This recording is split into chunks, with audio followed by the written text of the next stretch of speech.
Well done pouncing on that free piece.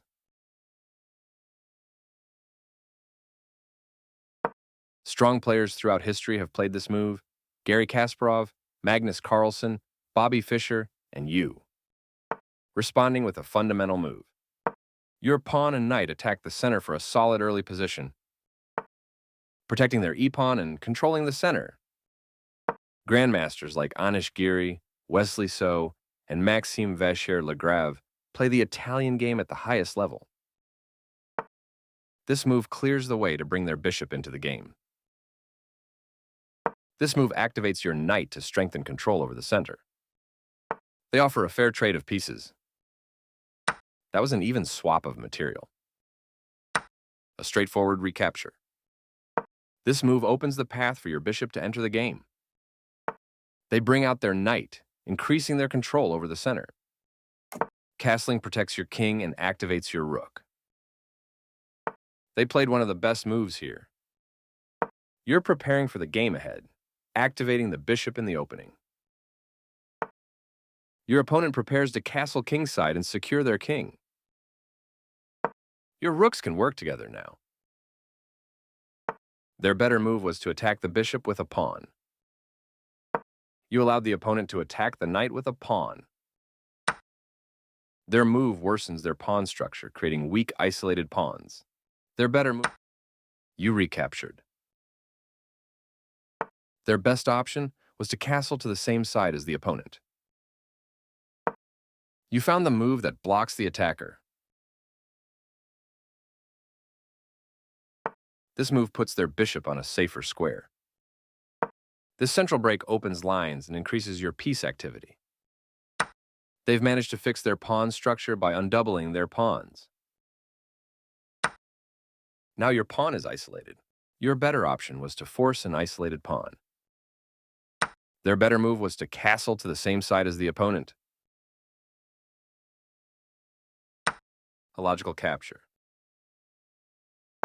They kick your bishop with a pawn, forcing it to move or be captured. This move might cause trouble for you.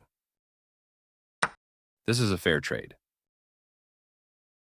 You recaptured the piece.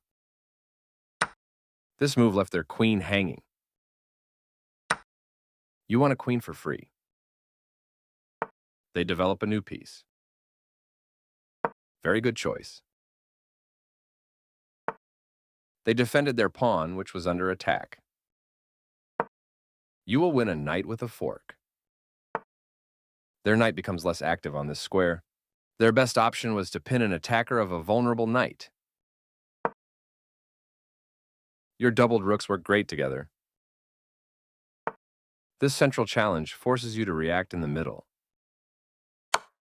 That move leaves your rook free to capture.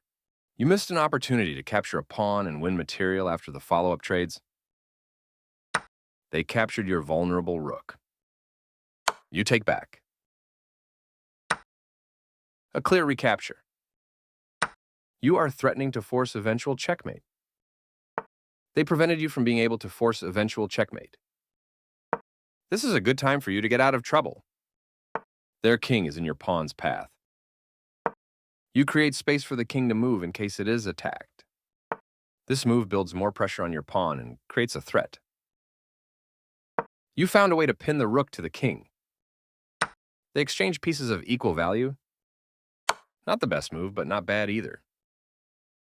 They move their king out of the check from your queen. This move is okay, but not what I would have played. They stop the check by interposing a piece between your queen and their king. That fork puts real pressure on your opponent's position. They block the check from your queen. This moves your queen to a safer square. They stop the check by interposing a piece between your queen and their king.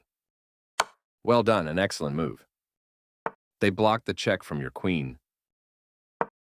You calmly step the queen out of trouble. I like their choice. That was your only option.